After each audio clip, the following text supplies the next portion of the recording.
Saúde, estamos de volta ao nosso Saúde e Bem-Estar de hoje, falando sobre as incômodas varizes. Uma doença que já foi situada em 14º lugar entre as 50 principais doenças que causam falta ao trabalho no Brasil, isso de acordo com dados do Ministério da Saúde.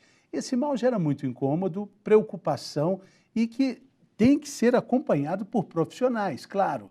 E para conversar conosco sobre esse assunto, está aqui no estúdio o médico Dr. Paulo Bastianetto, que é angiologista e cirurgião vascular e endovascular da rede Mater Dei. Seja bem-vindo, doutor. Tudo bem? Obrigado pelo convite, é um prazer estar aqui. O senhor é cirurgião vascular. A gente estava conversando aqui rapidamente antes da nossa gravação. Cirurgião vascular, ele é quase um cirurgião geral, né?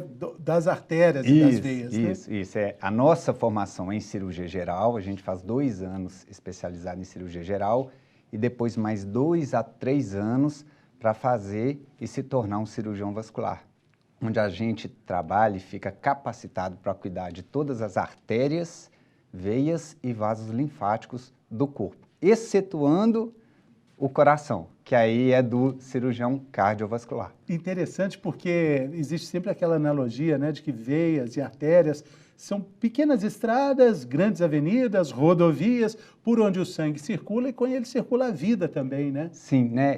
Eu tenho muito paciente engenheiro e a gente brinca que isso é muito próximo da hidráulica, né? Então a gente tem o encanamento, que seriam os vasos, artérias, que geralmente levam o sangue aos tecidos, oxigenação e os nutrientes. As veias fazem o recolhimento das substâncias, né, que não são mais desejáveis, que tem que ser purificada. E temos o motor, que é o coração, que faz o bombeamento desse sistema e melhora a hemodinâmica e mantém o equilíbrio do nosso organismo. Porque a gente é uma casa, né? Onde Sim. Tem lá os canos. Sim. E olha que contratempo, um vazamento ali numa casa, perto da cozinha, perto do banheiro, perto da sala, vai dar problema, tem que abrir, tem que arrumar. Tem né? que reparar, gera um desconforto, uma infiltração, um mofo, né? Olha tanta coisa que acontece. Acontece com o nosso corpo também, né, doutor? E o cuidado desse encanamento é um cuidado com a saúde como um todo, né? Com certeza, né? A principal causa de morte no mundo ocidental hoje, as principais são as doenças cardiovasculares, principalmente AVC e infarto do miocárdio, ou seja, doenças vasculares, né? Tem um ditado antigo, grego, que fala que a saúde do homem é a saúde das suas artérias, dos seus vasos. E isso até hoje continua sendo uma grande verdade. Dr. Jatene, cardiologista famoso, né, que dá nome a uma cirurgia Sim. tão importante do coração, ele falava isso também, que a gente, às vezes você compra uma casa, fica lá, mora lá 50, 70 anos, nunca tem um problema de vazamento, e às vezes compra um apartamento novo, que logo tem um problema, né, são as artérias. E no programa específico sobre as varizes, são varizes ali, é o encanamento ali importante para o sangue voltar para o coração de novo, né? Com certeza, né? Às vezes elas fazem o retorno, né, do sangue ao coração para ele ser oxigenado e distribuído novamente. Então a gente precisa que o sangue chegue bem, para que a gente coloque o nosso organismo em equilíbrio. E aí, quando ele não chega, essa estrada, ela vai ser num tratamento? A gente conversou aqui com a doutora Luísa Assis, ela falando, né, de alguns tipos de tratamento. Nem todo tratamento é cirúrgico, né? Sim. Mas essa estradinha ali por onde o sangue estava passando, ela vai ser inutilizada? Com tratamento, espuma, por exemplo? Basicamente é o seguinte, a gente tem o nosso organismo, ele é muito sábio, né?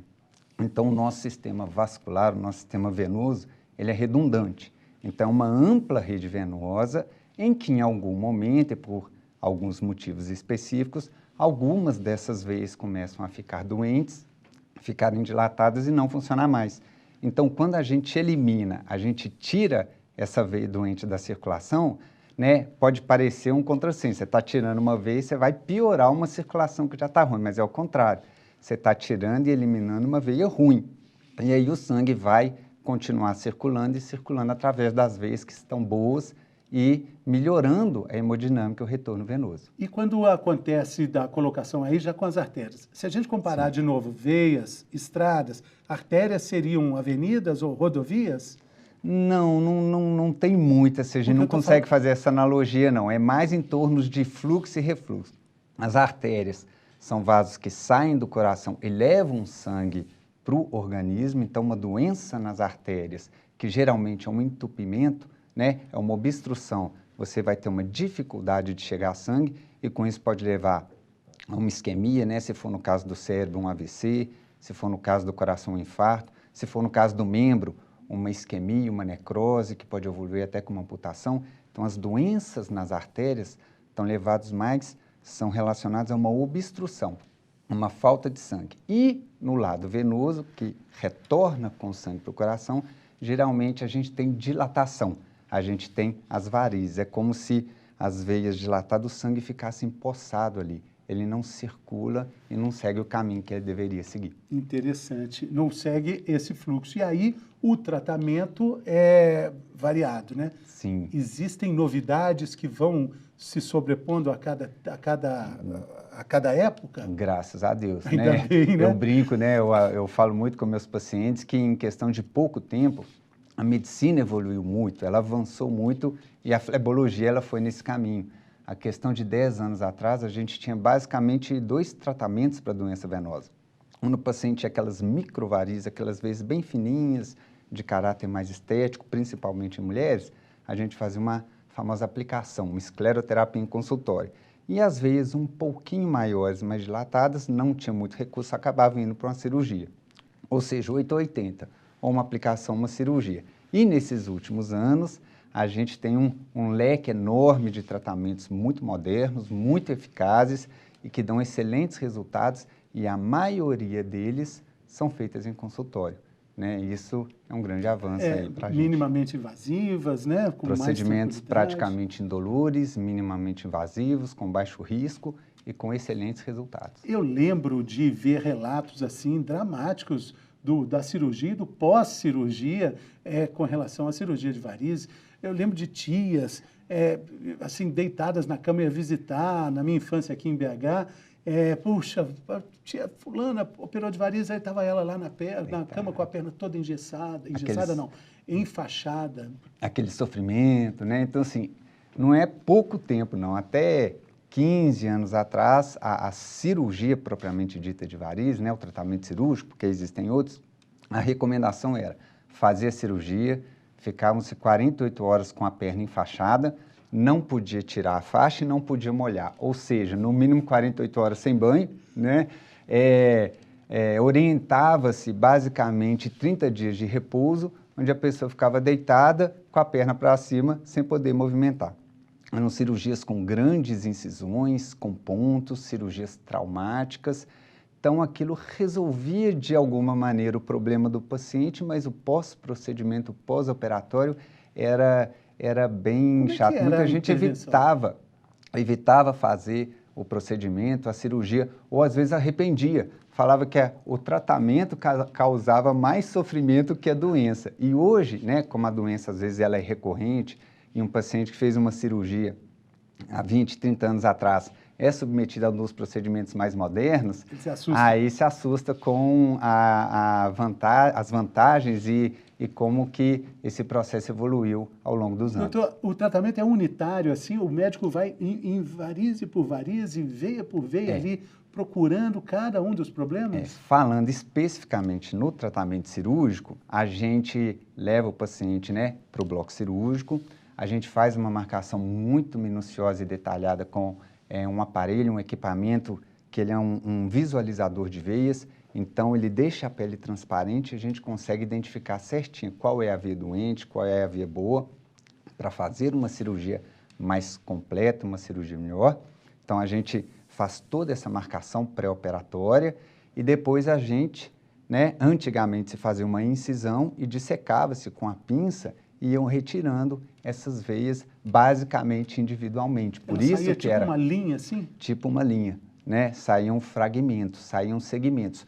Por isso que precisavam fazer muitas incisões, várias incisões, porque você ia tirando de pedaço em pedaço, pedaço em pedaço, pedaço em pedaço. E muitas das vezes tinham que dar pontos, né? Então realmente era um procedimento agressivo e o pós-operatório era um pouco mais complexo. E hoje? Hoje é o seguinte, existem várias técnicas, né? Então, uma grande evolução que teve no tratamento das varizes inclusive que é usada no mundo inteiro e foi desenvolvida por um brasileiro, é o uso de alguns ganchos, algumas agulhas que se parecem muito com as agulhas de crochê. Então a gente pegou ali um equipamento das nossas mães e avós e trouxemos ele para a cirurgia. Então aquelas veias doentes, maiores, mais dilatadas, a gente faz uma microincisão, é uma incisão tão pequena que não se usa nem dar ponto, ela fecha de maneira espontaneamente, e isso para o aspecto estético é muito bom, porque não fica marca, não fica cicatriz. Então você faz essa microincisão e pesca a veia lá dentro, né, com esse gancho, com essa agulhinha, e vem puxando ela. Mas assim, o principal avanço foi na técnica do tratamento das safenas, né? Então, as safenas, você tinha que fazer uma incisão na virilha, onde a safena se inicia, geralmente uma incisão ao nível do tornozelo, e a gente tinha um equipamento, ainda existe esse equipamento. Do tornozelo até a virilha? É, que é onde ela geralmente, né, é o trajeto dela, e é um equipamento que parece um cabo de aço, chama Fleb extrator. E esse equipamento, essa técnica do stripping, você ia puxando a safena. Então, à medida que você puxava esse equipamento, a gente eliminava a safena, mas você machucava muito a pele, o subcutâneo, o nervo, o vaso linfático. Então, era esse trauma da retirada da safena muito intenso que provocava esse pós-operatório muito doloroso e desconfortável. Eu estou incomodado aqui, imagina uma puxada que vai da virilha ao calcanhar. Até o tornozelo. Tornozelo. E à medida que ele vai puxando, né, você vai fazendo igual uma patrol. Não sei se você já quer as patrol que vão arrumando a estrada de terra e alinhando o terreno. Sim, você vai arrumando a estrada ali. E vai puxando ela ali, né? Então, essa era a técnica que se fazia, foi descrita aí na década de 1800, no século 17, 18, e até 15 anos atrás era o que existia, não tinha muita diferença nos últimos 100 anos. Agora, se tira a safena, doutor, o que vai passar ali numa estrada tão longa como essa? Isso. O que acontece? O sangue, né, como a gente comentou, a rede venosa, o mapeamento venoso, ele é muito grande, é uma rede muito abundante. Então, você eliminando a safena, que no caso está doente e precisa ser retirada, nem sempre a safena precisa ser retirada, muitas das vezes ela é preservada, o sangue ele se acomoda, ele se ajeita. Então ele vai fazer o caminho, o fluxo dele pelas outras veias que estão boas e funcionando bem, geralmente as veias do sistema venoso profundo. Essa pessoa depois não vai poder fazer uma operação de ponte safena mais tarde? Não vai, porque a safena dela ela foi inutilizada. Mas é uma pergunta que todos os pacientes me falam e sempre perguntam, né? Quando você está fazendo o planejamento, a programação cirúrgica, fala, olha, no seu caso nós vamos ter que fazer uma intervenção na safena, ou um segmento, ou ela total. O paciente pergunta, doutor, e se eu precisar da safena para o coração, como que a gente vai fazer? Além da gente ter vários outros substitutos, como a artéria mamária interna, a artéria radial, né? Eu falo com os pacientes que essa veia já é uma veia estragada, não funcionante, que ela não está servindo nem para a circulação da perna. Então, uma veia que também não seria utilizada para colocar numa revascularização miocárdica. Mesmo se ela estivesse lá, ela não seria opção? Não seria opção, porque é uma veia doente. Sim. Né? E a gente precisa, para fazer uma ponte, fazer uma revascularização de uma veia boa, uma veia legal, para ela durar aí o resto da vida. Então, mesmo se ela estivesse lá, ela não seria utilizada por estar doente. Por que existem algumas técnicas que são parecidas com esse stent que abre a veia para o sangue ou artéria, para ele correr melhor? Nas varizes, alguma coisa parecida é usada? Nas varizes, não. Tentaram-se antigamente fazer algumas técnicas de angioplastia venosa, de tentar reconstituir a válvula venosa de maneira cirúrgica, e tem algumas empresas, né, americanas e europeias tentando fazer uma válvula, que seria uma válvula mecânica que melhoraria o fluxo e restauraria a dinâmica do retorno venoso.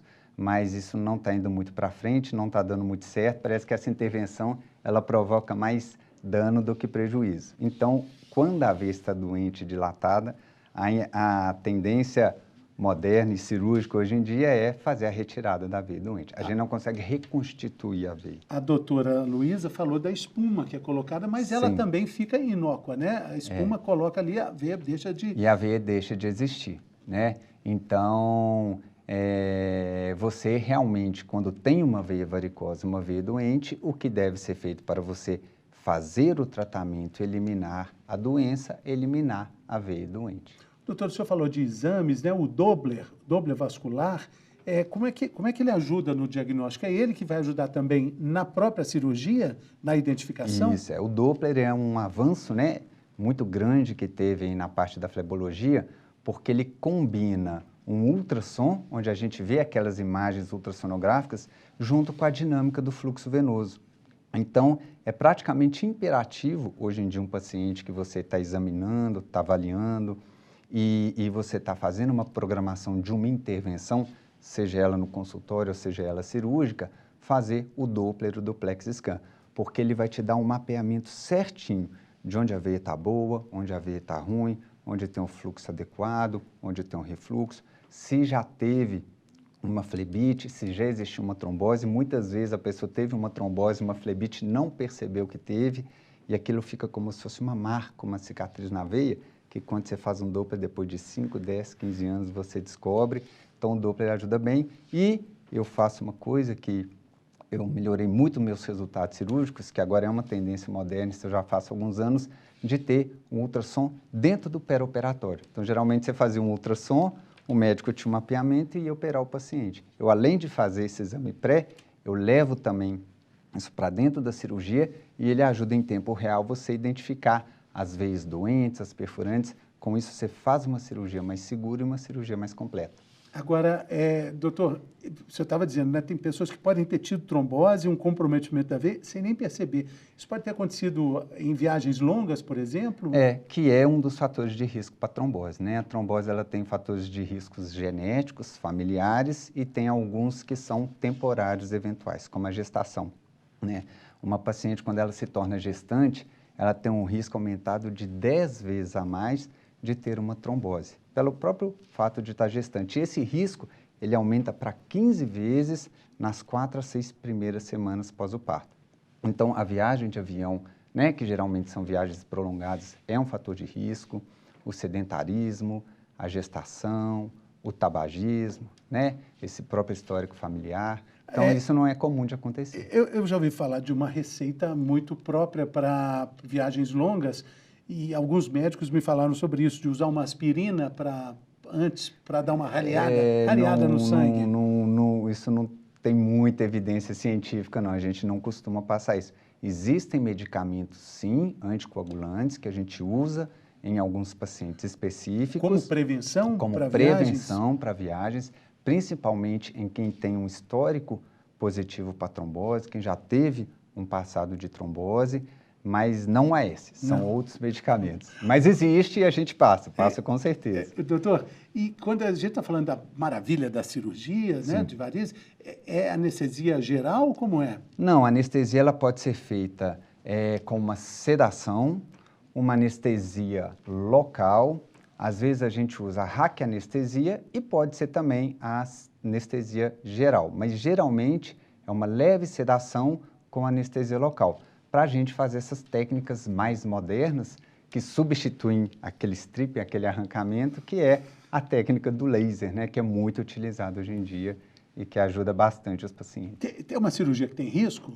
Toda cirurgia tem risco, né? A gente não pode dizer para o paciente que não tem, mas com as técnicas mais modernas que a gente tem utilizado, os riscos são muito baixos. Então, os riscos de uma infecção, uma lesão de nervo, de vasos linfáticos e de outros problemas associados, hoje em dia eles são mínimos, são muito, muito baixos, né? Se você segue o protocolo, faz uma avaliação pré-cirúrgica bem feita, controla o ambiente, os fatores de risco, raramente você tem um problema. A gente falou aqui antes, né, no início, que a cirurgia antiga das varizes, né, a pessoa ficava de cama ali, né, com a perna enfaixada. Sim. Como é que a pessoa dorme depois, agora? Século Hoje XXI? o procedimento assim, padrão standard da nossa equipe lá no Mater Dei e nos outros hospitais, basicamente, né, é o mesmo. O que a gente faz? O paciente geralmente interna de manhã, faz o procedimento, vai embora no mesmo dia, então a cirurgia começa às 7 horas no máximo, 7h30, 4, 5 horas o paciente já está liberado, vai para casa andando, caminhando, movimentando. É uma cirurgia praticamente indolor, a gente brinca que nem esses analgésicos fracos mais comuns, como dipirona, paracetamol, o paciente usa. Não tem restrição para movimentação, né? Então, por exemplo, pequenas caminhadas, subir, descer escada, a gente até estimula que isso seja feito, porque um dos fatores de risco para a trombose é a imobilidade. Então, se você coloca o paciente 30 dias deitado, sem mexer com a perna, e você está aumentando o risco dele ter uma trombose. Quando você estimula o caminhar, você diminui o risco da trombose, e geralmente com 5 a 7 dias, os pacientes estão liberados para uma vida normal. Teve um paciente que eu operei numa terça ou quarta-feira, na sexta-feira ele fez uma meia maratona e me mandou o print do aplicativo lá. Então, realmente, isso trouxe um ganho muito grande, né? Essas técnicas mais modernas. E a questão das cicatrizes, fica alguma? Fica pouca coisa, né? Porque como você não tem aquelas grandes incisões que se faziam no passado, principalmente se não tem aquele stripping, né? A técnica do laser justamente veio substituir isso. É uma fibra que ela passa por dentro da safena, por dentro da veia doente, ou até outras veias varicosas maiores, ligada a um gerador de laser.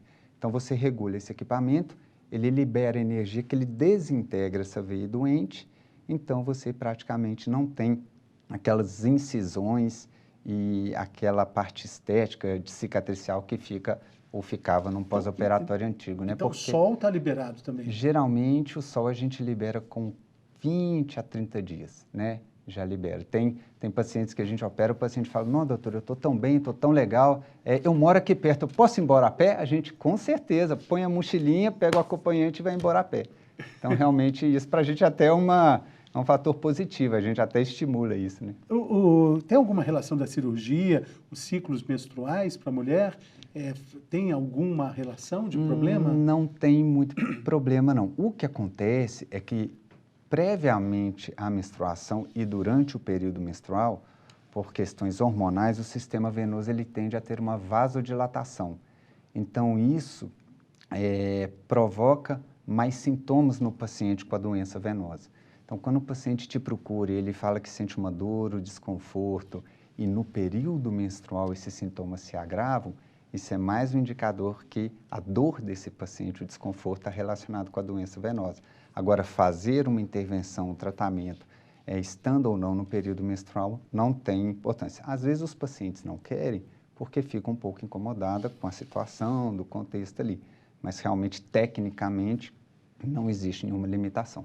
Doutor, a doutora Luísa falou, né, da importância de, no momento das dores nas pernas, colocar a perna para cima ao chegar em casa, né, tratando isso como um hábito saudável. A gente poderia falar que esse é um hábito que deve ser feito frequentemente. Até queria perguntar sobre a posição de dormir. A gente deveria dormir com a cama mais inclinada, assim? Um médico como o senhor recomendaria isso? É uma profilaxia? Não tem necessidade, não ajuda em nada. Mas a questão de colocar as pernas para cima, para quem tem muito sintoma, realmente ajuda um pouco, né? O que provoca o sintoma do paciente é a dilatação, é a hipertensão venosa que causa os sintomas. Então, geralmente, um paciente com doença venosa, qual que é a dinâmica dele? Ele acorda bem, por quê? Porque, teoricamente, ele passou a noite dormindo na horizontal, a pressão venosa ela equilibrou e está baixa. E à medida que a pessoa acorda, vai fazendo as atividades, dirige, leva o filho no colégio, volta, almoça e tal, a veia vai dilatando, a pressão na veia vai aumentando e no final do dia, no final da tarde, começo da noite, é onde ela vai ter os sintomas. Por isso que elevar as pernas, você diminui essa pressão venosa e ajuda aí um pouco no controle da dor. Agora, dormir com a perna elevada realmente não tem nenhuma indicação. Não tem necessidade. Tipo assim, para refluxo, né? Que dorme aí o contrário, né? A cabeceira mais alta não é o caso. Não é o caso. Doutor Paulo, muito obrigado. Muito obrigado pela gentileza aqui conosco, a generosidade das informações. Valeu demais e volte sempre, sempre bem-vindo. Obrigado, um abraço a todos. Valeu, pessoal. Muito obrigado pela companhia até aqui. lembrando da importância da sua participação sobre o seu comentário, sua opinião, o que você está achando da nossa programação aqui no Vive Brasil. A gente vai ficar muito feliz em receber sua mensagem e a gente volta no próximo programa. Tudo de bom, saúde!